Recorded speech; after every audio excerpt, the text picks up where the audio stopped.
The news just coming in, former Indian Minister P Chidambaram has been granted bail by the country's top court in the INX Media money laundering case. It's been 100 days since the former Home Minister and Finance Minister was arrested. Chidambaram has challenged the November 15 verdict of the Delhi High Court denying him bail in this case. Chidambaram was first arrested by the CBI on August 21 in the INX Media corruptions case and was granted bail by the Apex Court on October the 22nd.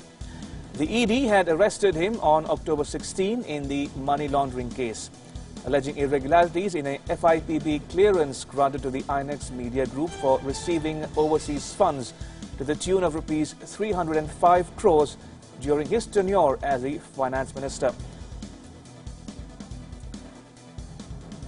And joining me on the phone line from New Delhi is my colleague Karthik Sharma. Karthik, walk us through the implications of Chidambaram's bail and how do you assess his political fortunes going forward?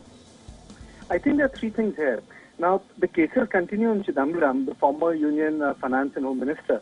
But the argument made by P Chidambaram was that in no way he is going to interfere in the ongoing investigation. Neither he is going to, or he has the will, ability, or by any chance able to influence the witnesses, destroy evidence, influence the course of investigation, and not cooperate with the investigating agencies. He said, I have done everything, I have cooperated with the investigative agencies, I am not going to leave the country, I am going to stay put in a city which is desired by the investigative agencies. Agencies, on the other hand, both CBI and Enforcement Directorate, have argued that Mr. Chidambaram will not only interfere in the course of the proceedings, but he has been stalling the investigative agencies in terms of questions, so they need to question him. Now, there are two things here. One, since the Supreme Court has given him bail, it just goes on to show that as per the law, getting bail is not a reprieve, it is part of a right.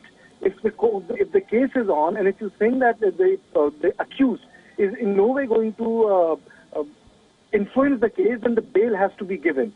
So that way, I think it's a bit of a political victory for Chidambaram, but then it does not mean that his problems have ended. Because unless and until the case has been dismissed by the court, saying that this has no merit, I think the investigations will continue. But I think, Ramesh,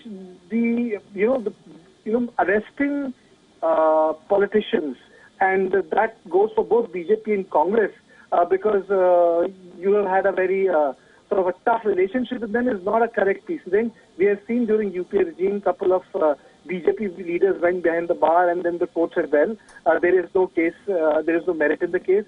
Similar thing is happening to Chidambaram, whereby now the Supreme Court of India had to intervene to give a bail. I think that's where the legal humanities need to apply their mind on, that cases should not be used for political ends. Right, Karthik, thank you. Let me remind the viewers of the news just coming in. Former Indian Minister P Chidambaram has been granted bail by the country's top court in the INX Media money laundering case. It's been 100 days since the former Home Minister and Finance Minister was arrested. Now, Chidambaram has challenged the November 15 verdict of the Delhi High Court denying him bail in the case.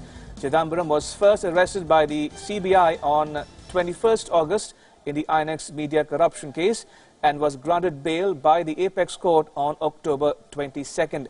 The ED had arrested him on October 16 in the money laundering case, alleging irregularities in a FIPB clearance granted to the INX Media Group for receiving overseas funds to the tune of 305 crore rupees during his tenure as the Finance Minister.